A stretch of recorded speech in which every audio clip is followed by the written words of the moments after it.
Okay, hello, ladies and gents, and welcome to episode 2 of season 2 of Cindy and Beyond with me, Henry Ginman. And me, Julie Grail.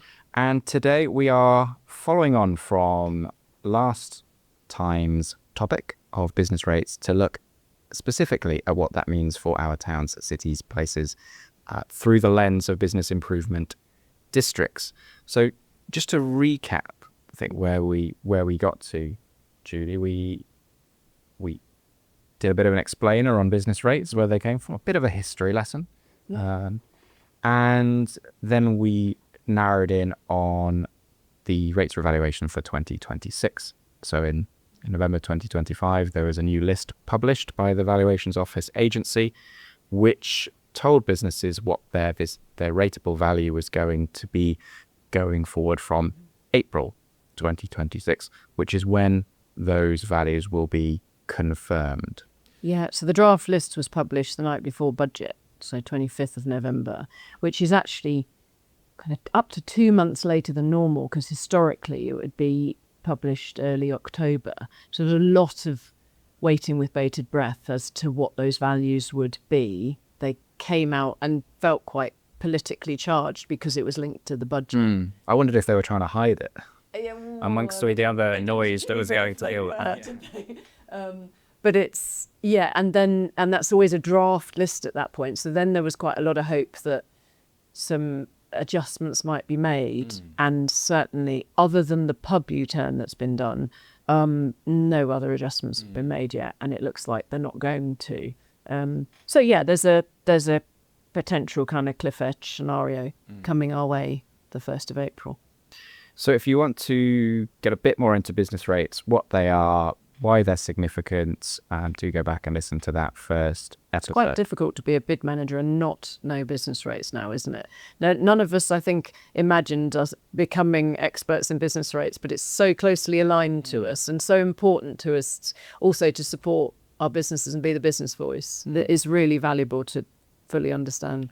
That's an interesting point, actually, because when I visited Canada last year, the BIAs there would get involved with the appeals process for their property taxes. Yeah. Do we see the same thing? Yeah, I have done historically, certainly in the early days of bids, and certainly I'd say pre-2010, it was one of the initiatives that bids were put in place. They were often using expert support from a rating agent to support joint initiatives, joint evidence building for appeals.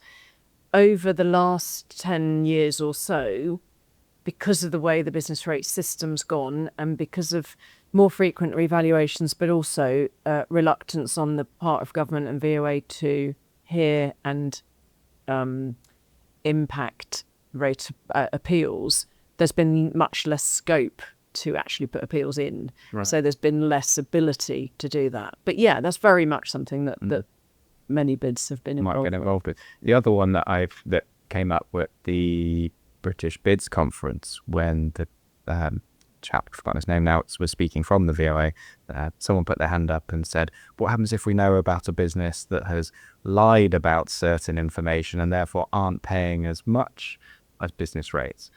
Whether there was something they could do there, but I imagine it's the same problem. Oh, and actually something that bids very actively do and should do is try and ensure they track reality on the ground versus what the VOA list is saying, because there's such a time lag, and particularly if you're heading towards a ballot, it's in your interests to ensure everyone that's likely to pay is live on the list that they get a vote. Yeah. So it's got better post-COVID because of business grants being given out by business rate departments. They had to put a lot of time into sharpening up those lists. But nevertheless, bids actively engage with businesses and with their premises in bid areas and influence the updating of rates lists, which in turn increases the take for government. So, it's a kind of positive thing from that perspective, but it's in our interests to do that. And actually, I mean, it's probably worth saying I do get frustrated when there are still bids out there who say, no, that's not our problem, we leave that to council collect the money for us and we don't get involved. Well, just more for you is what I'd say. Yeah.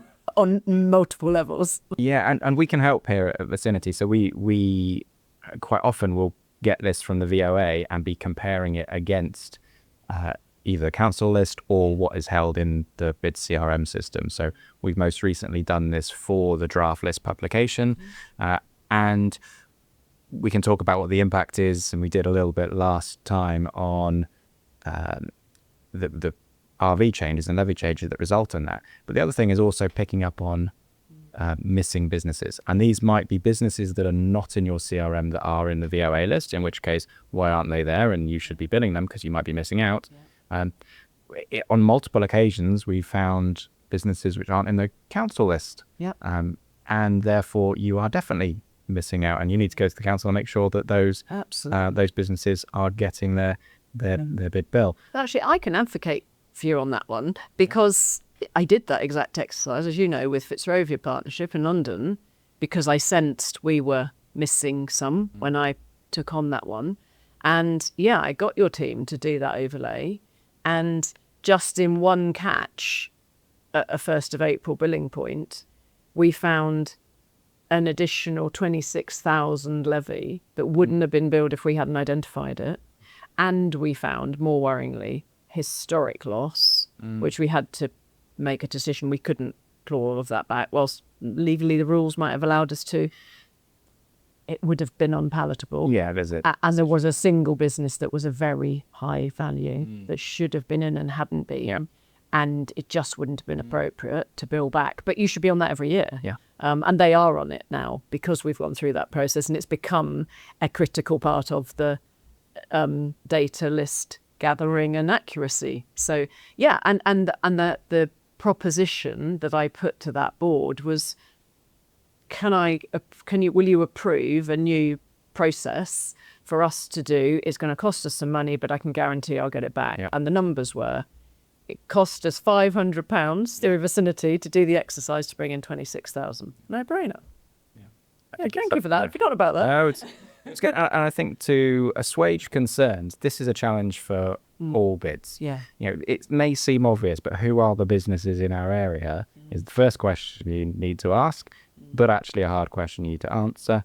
And you need to revisit that. Yeah. You know, yearly would be good, but certainly at the times of when you're going through ballots and those processes and business planning, because you might want to change things, thresholds, borders, etc. And then we can also help with that. So a bit of a and actually ahead of ballot. I mean, I advocate you do it annually because why would you not collect money that you're entitled to collect? But actually, as you say, heading up to ballot, it's really important that in your consultation phase, you are consulting the businesses that are going to be expected to pay. Yes, So we engage them. Yeah, if your data is inadequate, but then becomes more adequate by the time you bill, you've done half a process. That's dangerous. And I've had a couple of situations recently where I've witnessed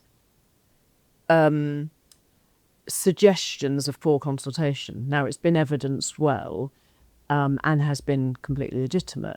But, you know, it's an area that's very sensitive. If a business gets a bill and thinks they haven't been consulted, they will make noise. And indeed should do, really. Yeah. So, yeah, getting that piece of work done in accuracy ahead of your consultation really pays dividends. So that brings us nicely on to one of the effects of the business rate revaluation and change is that probably you're going to see an increase in rateable value and therefore an increase in levy across your bid area. That's going to be from your existing businesses, but also there may well be new businesses which you haven't consulted, who you haven't consulted in the past, that are now going to fall into becoming a levy payer and a member of your bid. And I'm not sure, it will vary bid to bid, but I was chatting with Chris Turner the other day at British Bids, and he reckoned from what he'd seen about 40% of the increase might be from new people coming in. Really? That's huge. Yeah. Wow. And 60% from existing increases. I think we're dealing with small sample size, but it's an indication. It's an indication that it's not an insignificant and of course change. it does quite a lot of this this change depends on whether you've got future-proofed rules or not. So if you've got fixed rules that the levy rules are fixed to a value in time, it only impacts as new businesses enter the rating list, and then when you come to next ballot. And this became very evident when the 23 values came in. So many bids realised they had this rolling set of levy rules that at 2023 values, there were significant cuts in rateable values, actually for retail particularly, and it gave them a big black hole in budget because they hadn't factored in that, you know, things can go down as well as up, and their actual annual budget was hit. If you've got future-proofed rules where you fix that, for example, 1st of April 2024 as you go to ballot in 25, and it stays on that 23 list as at 1st of April 24, you don't change any of those values once 26 list comes in until you go next to ballot. And you have some marginal change still because anything new on the rating list gets picked up at prevailing value. But this time round, costs are up, and arguably, perhaps that's positive to bids because they've got higher levy income, but there is a lot more going on than just that. Yes, because I think one of the things we looked at last time was, could the effect of this be, well, we UK Hospitality already saying the effects of the 2024 budget and the increase in national insurance and minimum wage was creating wage job losses. Got job losses? Have you got business losses? I know one pub chain local to me in the Midlands, Peach Pub's part of, I think we've got Revolution to Cuba and out of that group. They've entered administration. Now, I don't know if that was, I think there's some other factors there, leverage, etc. But part of it's just another cost, isn't it? But isn't that, you say there's other things, but isn't that this is becoming the straw that's breaking the camel's back? That already businesses are struggling, particularly refinancing costs. If you refinanced pre-COVID, in actually quite a lot of sectors, but this is particularly the case in hotels, that they are really struggling with finance costs first and then all these additional bits on top that they hadn't factored in when they were refinancing.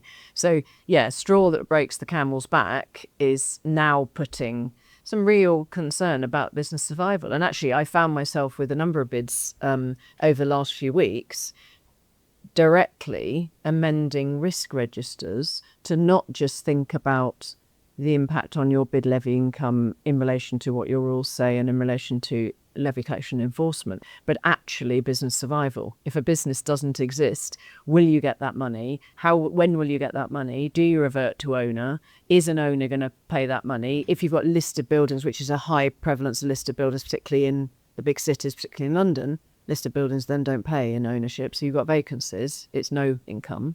So actually the risk register is changing now in favour of this wider picture of the economy rather than just the levy collection. So if you're a bid, would you say right now you can expect an increase in your levy, probably from the pieces of work we've done, on average 10-15%, I'd hazard a guess. Obviously it's going to vary bid to bid, but that there's a higher risk in collecting that. But you can presume a loss as well.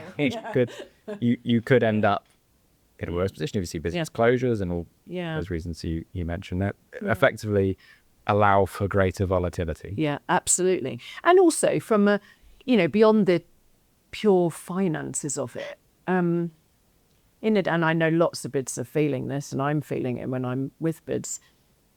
From a day-to-day perspective, the engagement with businesses is tough because they're in a bad place, because they're struggling to make ends meet. They're needing support, then they're asking for a greater voice. We're doing more sort of wider lobbying and influence work than we've done in a long time. And that's all very valid and necessary, but it's then taking us off direct delivery a bit more because they're less concerned about do this, that and the other. They're trying to say to us, help us make this case, because without the case made, we're not going to be here anyway. So we don't want the long-term project. We can't actually focus our minds on a long-term project. Certainly can't focus on our minds on the, support of net zero projects that are concerned with climate crisis because we might not exist down the line. So it's a change in the face of what bids are doing at the moment. So it could be you're going to face also greater pressure, harder conversations, more objections, more people, more anti-bids. Lobby, because businesses are finding it harder, and they might see this as Yeah. another cost. Yeah, and actually, a couple of the bids that I'm working on at the moment, where we're a year away from ballot, but we're doing the initial data analysis and sort of assessment of the levy rules and the implications of multiplier changes and things. And we're taking quite a cautious view, because we know that there isn't the will and the capacity to take an increased charge. Even if they think they're an amazing bid, there's a presumption that probably status quo will be enough that you can reach for, as long as you can deliver against that. Yeah. And there might even need to be a little bit of reduction, or indeed I'm aware of bids that have been looking to not implement their inflation provision annually, because they're getting nervous about the ability to put that additional cost on. Now, that's often de minimis, and you do have to be careful, because you have less buying power as a bid if you stop putting your inflation on, because all your costs are going up, and then you're actually pushing yourself backwards. And at the end of the day, you're a business the same as anyone else. Your staff need cost of living increase, that all the suppliers will have cost of living increase, and so you start pushing yourself backwards, and that's a bit dangerous. So I don't necessarily advocate doing that, but it is important that we understand the dynamics of how economically viable our businesses are and what their front of mind demands are at the moment, and they're quite different to what they were a couple of years ago. And presumably it's been more important to be a effective ally of those businesses. And so if you are very much in a dynamic of, hey, bid, what are you doing for me? And trying to constantly prove your value, as they all have to do. But actually you want to make sure, at least from a positioning and perspective, you are that side of the table with the business. Absolutely. Advocating and arguing for how do we reduce costs? How do we get energy bills down? How do we join together with other bids, organisations, HOLBA, and lobby for a change in how governments... There is value in a collective voice. Absolutely. And 330 bids coming together and saying, hold on, this is tough. And and actually that's a really good point, because that takes us right back to the essence of what bids were about when we first set up. A lot of it was about, what can we achieve in a collective voice? What can we do if we bring people together? Now, it was a lot about additionality. We needed additional services. The public purse wasn't going to fund it, because it was, they were doing, let's say, gold standard, and we wanted platinum, and there was a sort of expectation the businesses had to pay if they wanted extra. But there was also a real sense of economies of scale, of doing joint projects and joint procurement and joint activity rather than individually. And there was a real sense of collective voice is stronger than individual voice. And we've really designed a lot of the bid activities to enable businesses to have a really strong voice. Historically, donkeys years ago, many sort of particularly small to medium-sized towns had a really strong chamber of trade or a chamber of commerce, and that was their voice. And gradually it still exists in some places, but that's fallen away, and bids have almost taken that space now to be the voice of. And I think we possibly, in maybe the 2010 to maybe 2012 to 2019, had quite a sweet spot of growth in bids and delivery, and some real kind of new ideas, ingenious things, quite a lot of innovation, and we were doing some real pushing of boundaries, which was amazing stuff. And COVID brought us back down to basics of absolutely basic, clean and safe. We now need to ensure all of those basics are done and funded, and influence has become really critical again. And it's kind of, in some ways you could see that as really depressing, but it's great that the bid model gives enough flexibility for us to flex as needed. And ultimately we have to be the voice of business. If we're not the voice of business, we're failing our paymasters. Yeah. But are they almost too exposed, bids, to the volatility that's coming out of these valuation processes? Every 3 years having to... I guess it comes back to that if you've designed your levy rules well and you've fixed your rules against one value, there's only broad volatility at the point you then look at renewing. And then when you look at renewing, you look at new values and you adjust your multiplier to fit. Yeah. The greater thing is you've always got to factor in your risk register that you'd never get 100% income anyway, because that just doesn't happen in terms of levy collection. And from a contingency point of view, I think your contingency requirements are higher than they've been over recent years because of all these other things. So, for example, if you were a bid that came in 2022 on a 5-year term, but you weren't fixed, you were on rolling, you would have seen a change in 2023. You'd have seen probably quite a huge loss of income in 2023. And then you would have seen this change that's coming now in April 2026, all within one bid term. So you're still meant to be executing against your plan that you put forward in 2022. But if you hadn't, well, you wouldn't have been able to predict this level of changes. Yeah, that's a really good point about timings. That time frame is probably the worst scenario. Because we had two within one term. Yeah. If you think about when we looked at the data of the 23 list, one of the examples I used was for Leeds, and we had fixed rules there. They saw their very large retailers, so M&S in the main drag of Leeds city centre, saw its rateable value in the 23 list come down. It was halved. And it needed to come down to half for those retailers. They'd been massively overexposed for a long, long time. But had Leeds as a bid had rolling rules at that point, it would have an enormous impact on their income, but they didn't. They were completely insulated from those changes until next renewal, at which point we adjusted all the multipliers. They actually did a quite significant extension as well, but we adjusted all the multipliers to then match the required income again. Presumably that is the opportunity and only opportunity to do that. Well, you could go through an alteration ballot in between, actually, but the only alteration... That wouldn't be very popular as a... Well, it's a bit tedious as well, because it's quite difficult being a slightly one-trick pony argument, but the only real true alteration ballot was done in this way was for Paddington way back when 2010 list values came in, because it was an embarrassment of riches. Values had gone up overall by about 40%. And they're on 1% multiplier. And they just didn't feel it was appropriate to be collecting that lower. So they wanted to reduce down to 0.9. And their council, which was Westminster City Council, so they couldn't reduce the multiplier without going to a ballot. So they did an alteration ballot. Right. So they basically balloted businesses to say, businesses. would you like to reduce your cost? And funnily enough, they said, yes, please. Is that a high turnout, Benny Jo? It wasn't a brilliantly high turnout, but it was a very good and comfortable result, because clearly, who wouldn't?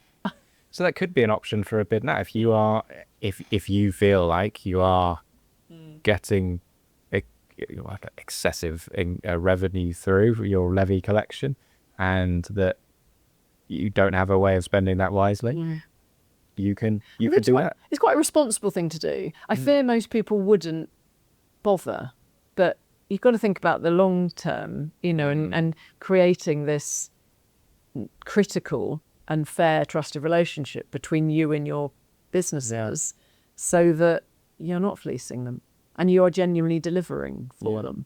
And there is a fine line, and you can get a little bit immune almost to the impact on a business. We do get a little bit in the weeds, and then have to remember that the numbers aren't as impactful on them as us sometimes when you're looking at adjusting the rules. But it's not appropriate to be stockpiling money on a rate that's too high for any significant time, because that isn't palatable when you get into next ballot. And it's perfectly reasonable for a business community to then say, well, hold on a minute, you're coming in at this level for the next ballot, but I can see the amount of reserves you've got. What are they for? One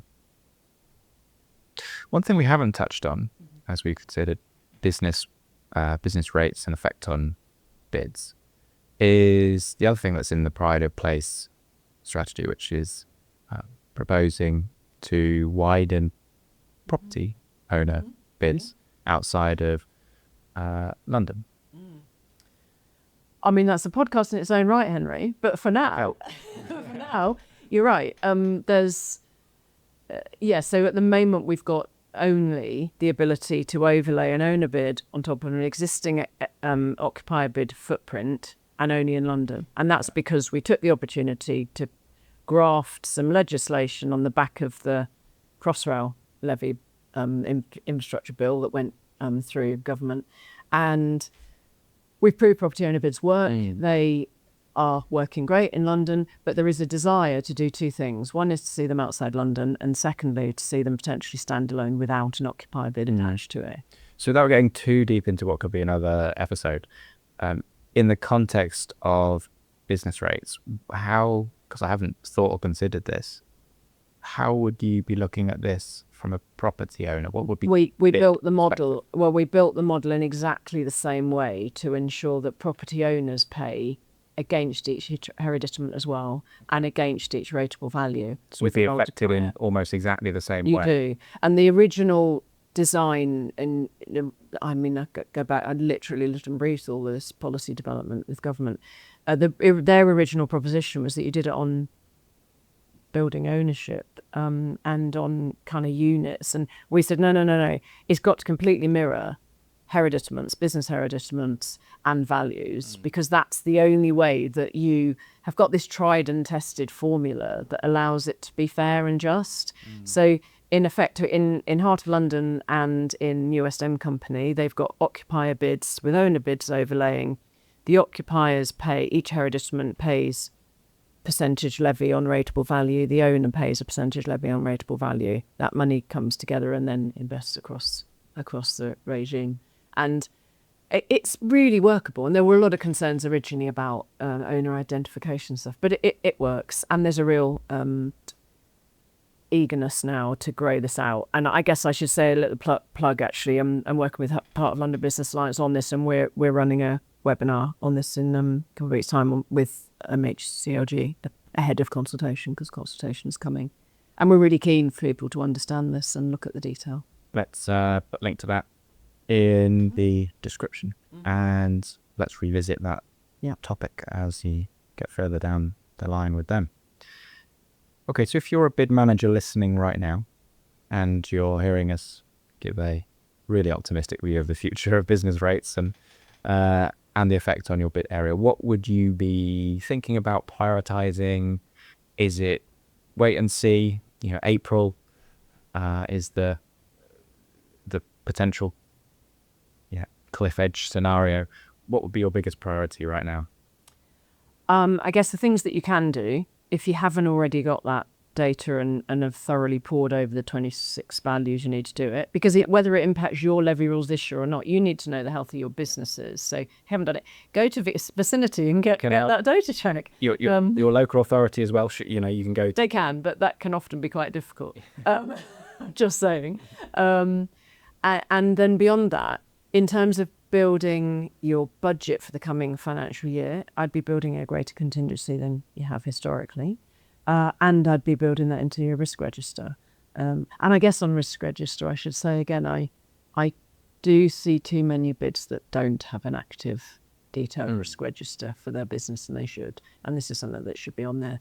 And then beyond that, of course, there's as you say, the wait and see of once implementation comes, how many of these increased costs are going to negatively impact those businesses. And it won't come overnight, but what will we see over the next financial year in terms of closures or threats of closure?